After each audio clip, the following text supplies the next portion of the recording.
Néhány szót beszéljünk a meddőségről, vagyis rengeteg gyermektelen házaspár van ma itt az országban. Azt sem tudják az emberek, hogy vajon miért. Persze vélnek felfedezni okokat itt is, ott is, hormonálisan, szervi elváltozás, stb. Ám a teljes magyarázattal megint csak a Germán Gyógytudomány tudományos táblázata szolgál. Számtalan lehetőség van arra, hogy mi ne tudjunk gyereket szülni. Sajnos mindet most nem tudom felsorolni, de azért néhányat említek. Például tudtuk-e, hogy a birtózónák befolyásolják a hormonális állapotunkat?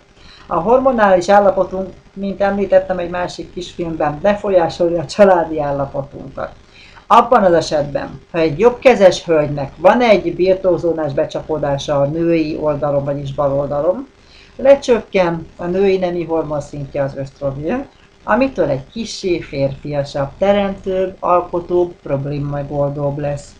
Hogyha ez egy szexuális konfliktus, vagyis a meg nem termékenyítettség konfliktusa, akkor ha becsapódott a Heimeri góc abba a kis vezérlőközpontba, akkor onnantól kezdve nincs peteérés. Ha nincs peteérés, véletlenül sem tudok megfoganni. Ha pedig nem a szexuális relébe van egy góc, hanem bármelyik másikban, akkor is egyszerű a történet, mivel lecsökken az ösztrogén szintem. Nem tudok megtartani egy babát. Lehet, hogy meg tudok foganni, de a baba el fog menni. És még az is lehet, hogy nem is tudok megfoganni sem. Ha pedig a szexuális relében van egy gócom, akkor biztos, hogy nem fogok megfoganni, mert ha nincs peteérés, nem tudok gyereket világra hozni.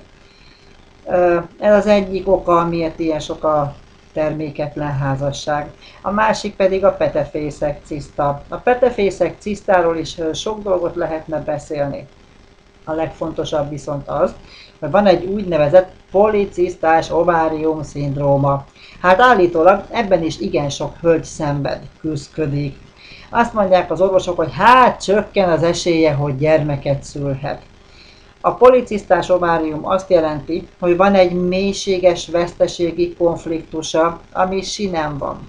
Sinem van azt jelenti, hogy újra és újra átéli ezt a konfliktust, hogy elvesztettem valakit.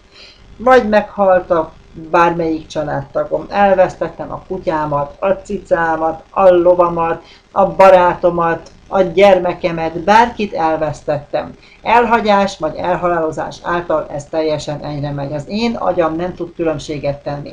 Ha én úgy érzem, hogy elvesztettem valakit, akkor a petefészek szövetállományát elkezdem elbontani. Miközben elbontom, természetesen csökken a női nemi hormon szintem, az ösztrogén. És tényleg, ismét ott vagyok, hogy nem tudok gyermeket várni, hiszen csökkent női nemi hormon szinttel nem tudok gyermeket világra hozni. Úgyhogy illik ennek is utána járni akkor, amikor sikertelenül próbálkozunk, hogy egy gyermeket hozzunk a világra. Illik megnézni a petefészek külön programját, a birtokzónákat, és még számtalan dolog közbe jöhet itt nekünk, amikről hosszan lehetne beszélni, majd egy másik videóban még ezt is kifejtem. Elsőnek inkább arra készüljünk fel, hogy a birtózónáink tekintetében van-e becsapódott gócunk, és azt nézzük meg, hogy van-e mélységes veszteségi konfliktusom, mert ez a kettő szinte lehetetlenné teszi, hogy én gyermeket szüljek.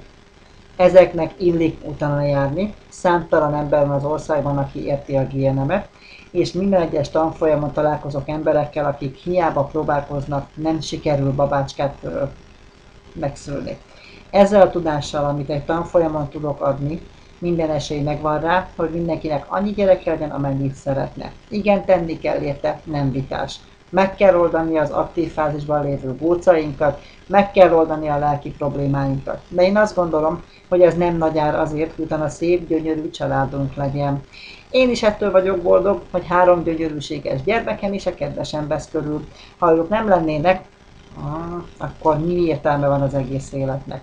Mindenkinek ezt kívánom, hogy gyönyörű, szép nagy család vegye körül, és a GNM tükrében ez könnyen fog menni, higgyétek el.